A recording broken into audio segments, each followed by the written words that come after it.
So I have a new friend, and that new friend happens to be Country Drummer of the Year 2015, 2016, 2017, 2018. What happened with 2019? You screwed up royally. So I got to know Rich Redmond this summer, and it's just one of those times, you know when you meet somebody and you just click? You know when you meet somebody and they're just cool? That's Rich Redmond.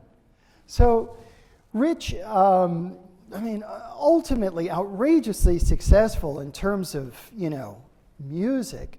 26 number one hits. 26. He's worked with Jason Aldean Band. He's performed with Ludacris, Kelly Clarkson, Bryan Adams, Bob Seger, Joe Perry, Garth Brooks, Chris Stapleton, Jewel, Miranda Lambert, Luke Bryan, Alabama, Keith Urban, Travis Tritt, Chris Cornell, and many others. And you know what? Here's the real deal with this guy. He's awesome. He's cool. He's fun. And he's humble. He's humble. So I want you to welcome this awesome man, a newer friend of mine, Mr. Rich Redmond.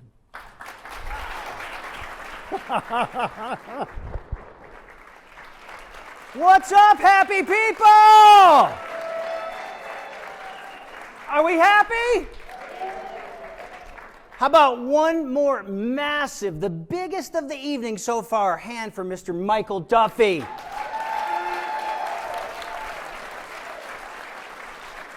So Michael and I met recently at the National Speakers Association, and we became like fast friends. And this is a super honor to be here. Look at this card, front row, that I'm holding. Right? Okay, now, if you guys in the back row, you have eyes like mine, it says happiness rocks. And doesn't it? Happiness rocks. Okay, I'd like to start off with an interesting factoid. Our family upbringing and our genes, essentially our DNA, factor into only 50% of our happiness levels. So the rest is on us. Which begs the question, what is happiness? What is happiness? And I think the answer to that question will be as singular and unique as every snowflake that falls to earth, every star in the sky. For me, personally, feelings of happiness trigger sense memories that inspire snapshots from moments in my life. Sense memories. So what if we thought about happiness in terms of the senses? Taste, touch, smell, seeing, hearing. So for me, happiness is the taste of my grandmother's hot buttered Portuguese roll. I grew up in New England, and I was a restless kid, man. I'd be like climbing trees and playing with my Star Wars figures and riding my banana bike and riding my skateboard, and my grandmother would say, "Pooks!" That was my nickname. Pooks! I answered to Pooks. She goes, "Pooks, I have a hot, fresh, buttered Portuguese roll. It'll tide you over to dinner." Tied me over to dinner. Thanks to my grandmother, Ida Paradiso, I was a chubby kid. Happiness to me is the taste of my mother's olive oil Italian fried chicken. This is a chicken breast fried in olive oil with a dash of Italian love. And every time I would go home and visit my parents, my mom would make one of these sandwiches to go to take on the airplane. And oh, the jealous looks. Happiness to me is the touch of my lover's embrace. Everyone say hi to Kara. Kara's right there. The touch of my lover's embrace, two hearts beating the same rhythm, our breath in perfect synchronization, holding hands, strolling on a sun-kissed beach, maybe window shopping on a Sunday, and maybe the iced coffee in the other hand. Yeah. Happiness to me is the smell of my mother's homemade pasta sauce. I know I'm on a theme here, guys. I'm Italian, all right? I like to eat. So my mom this is a time-honored tradition, and when I smell that smell, it means that I'm at home visiting family. Because we're all so busy nowadays, we're all spread out across the country. When I smell that smell, it means that I'm home and we are together, and that is awesome. Happiness to me is the sight of waves crashing onto a sun-kissed Caribbean beach, palm trees swaying in the sand. Like, let's face it, people don't go to Sandals resorts for the food, right? God forbid. No, they go for the location, toes in the sand, drink in the hand. But for me, of all the senses, my favorite is sound. Happiness has a sound. You want to know what it sounds like? Oh, wait for it.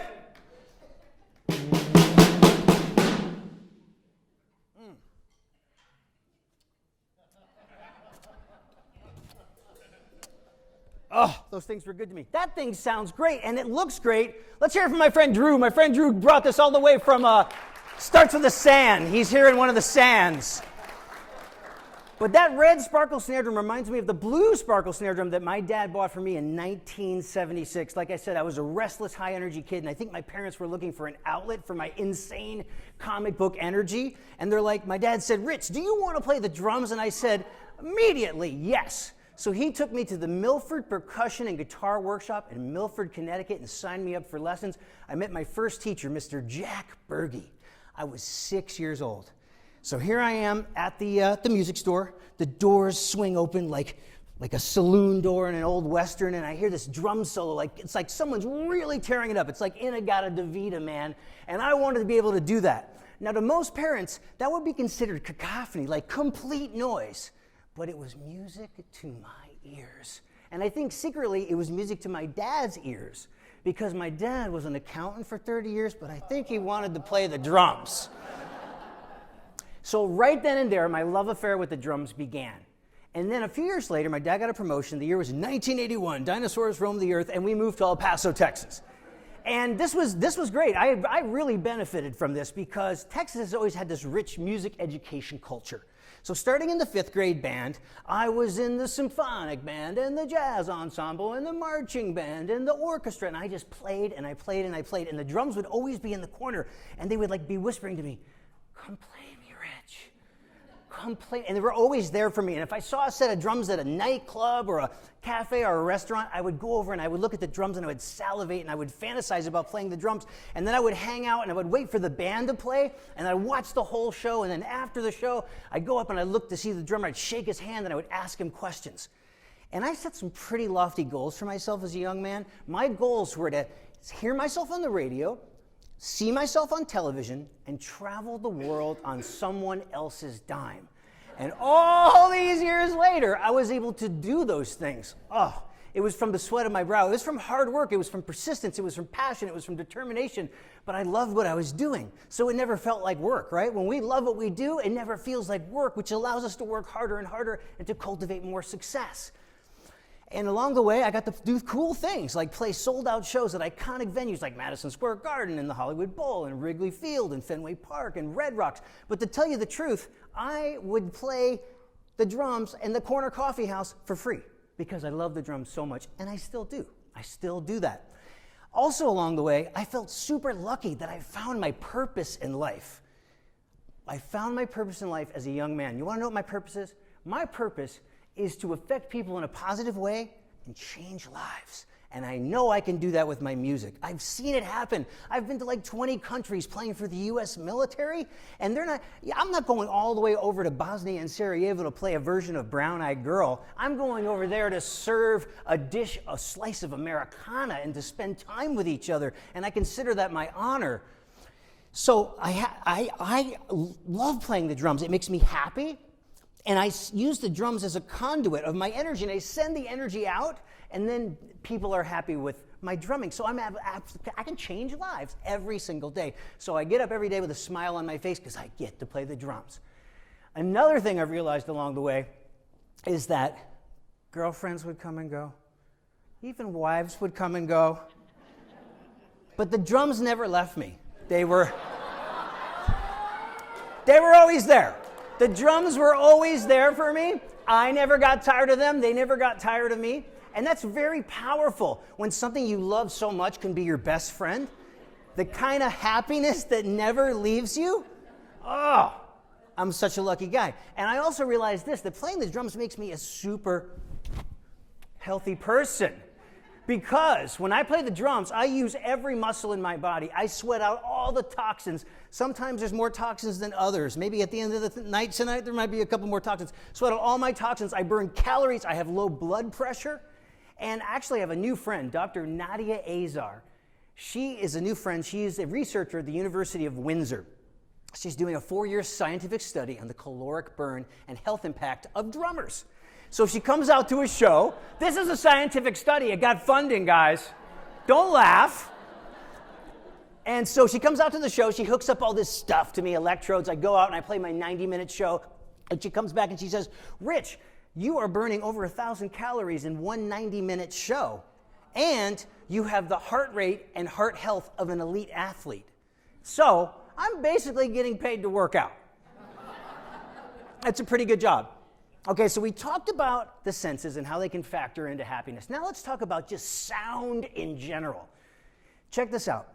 When you have sound and it is organized in time in a specific way that has continuity and unity, it becomes music. And music, just listening to music, we have massive health benefits, physically, spiritually, and mentally. Okay, physically, when I hear music, I want to move my body. I don't know about you guys, I want to dance, right? And I'm not the greatest dancer. First of all, I never have trusted drummers that don't dance. And I know lots of them. I talk to the hand. I don't trust you, bro. Because I'm not the greatest dancer, but I will be the first one on the dance floor to show you Mike Carlton.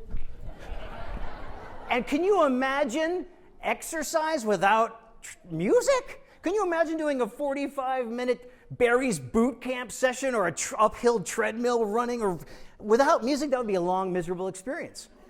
All right? Let's think about the mental benefits of just listening to music. Listening to music reduces our negative emotion, especially if we listen to composers like Mozart and Vivaldi, or if we listen to jubilant types of music like salsa or reggae music. And this is a powerful takeaway. Music has been shown to actually increase our memory. As a matter of fact, in recent years, there's an award-winning documentary called Alive Inside. Do yourself a favor, get on the Googlenator, get on the YouTuber, and type in old man reacts to music from his era in nursing home. You could type in any combination of the words, and this video is going to come up, and you're going to see a man who he's practically dead inside. He's unresponsive. He's depressed. They don't know what to do with him. So what the researchers did is that can I take a sip of water? Look at this. This is my personal handler here. I like this. Thank you, Kara. You're hired. What the researchers found was that they could take an iPod and they could fill the iPod with the music from that man's era, from his youth, his favorite songs. They put the headphones on him. Boom, he comes to life. He's animated. He's responsive. He's answering questions. He's a whole new human being. That's how powerful music is.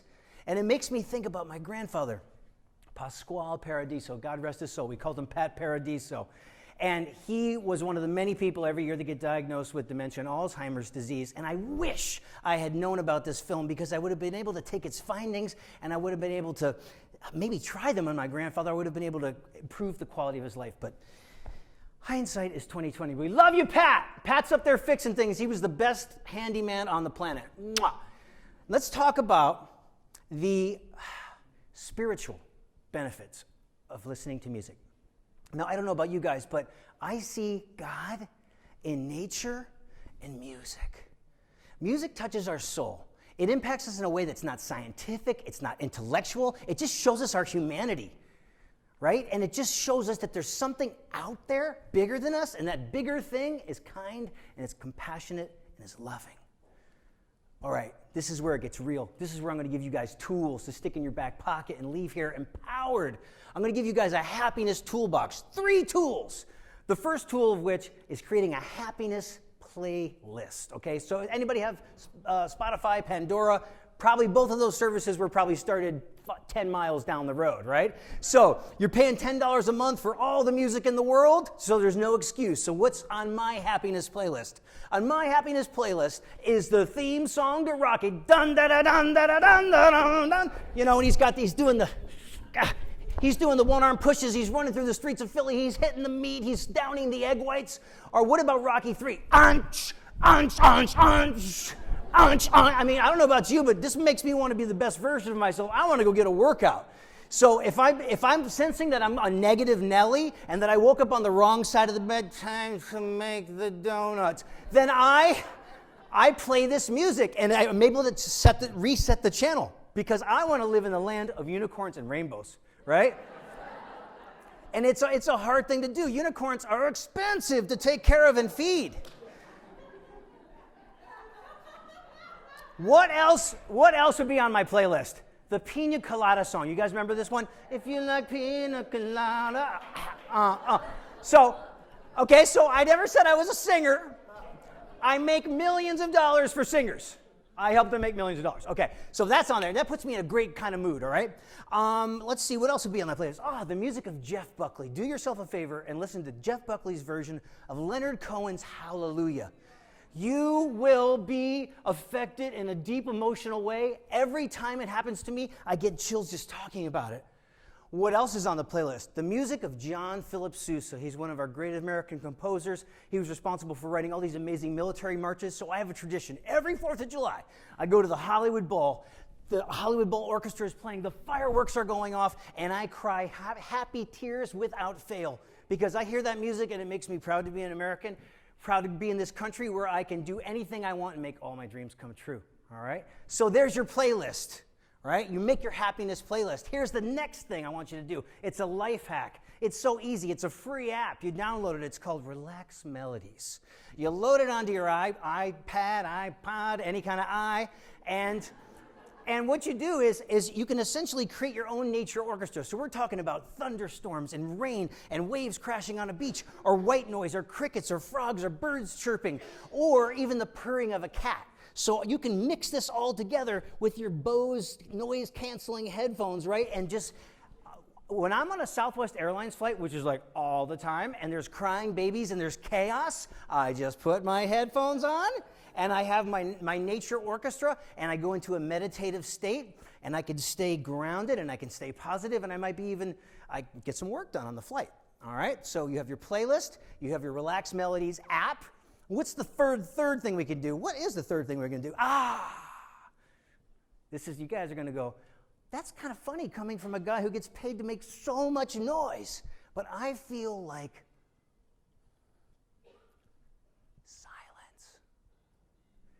silence itself is a weapon to fight the game of time to make the donuts, right? So silence itself. Silence is so powerful, and it's so hard to find in today's world. True silence. Matter of fact, the great Chinese philosopher Lao Tzu said, silence is a great source of strength. And there's health benefits in silence. It calms us. It makes us more relaxed. It boosts our immune system. It allows us to tap into our creativity. In fact, there was a study in 2006 that said just 2 minutes of being silent is actually more effective than listening to music and relaxing your body and your mind.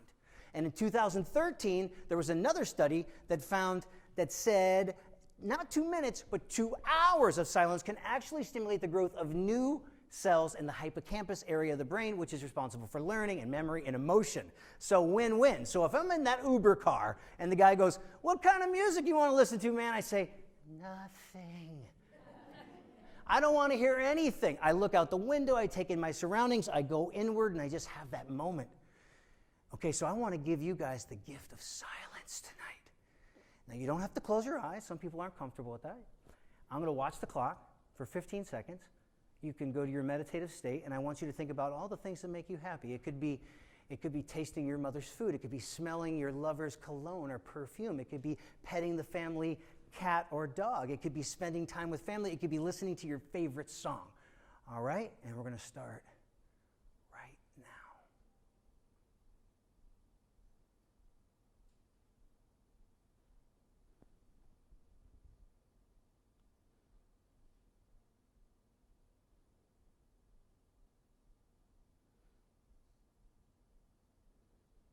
Didn't that feel good? That you guys gave each other the gift of silence in this crazy world that we're living in? Okay.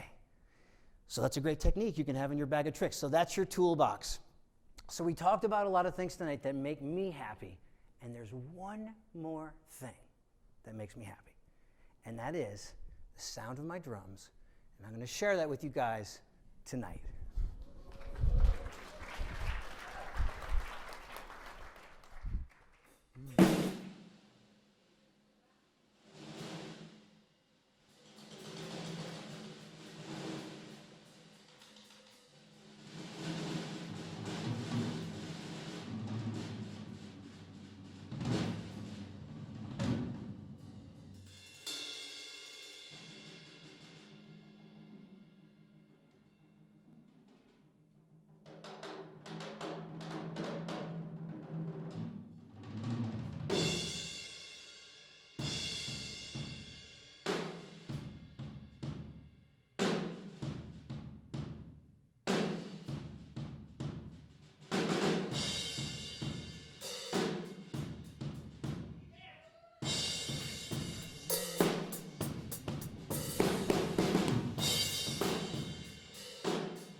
Thank you.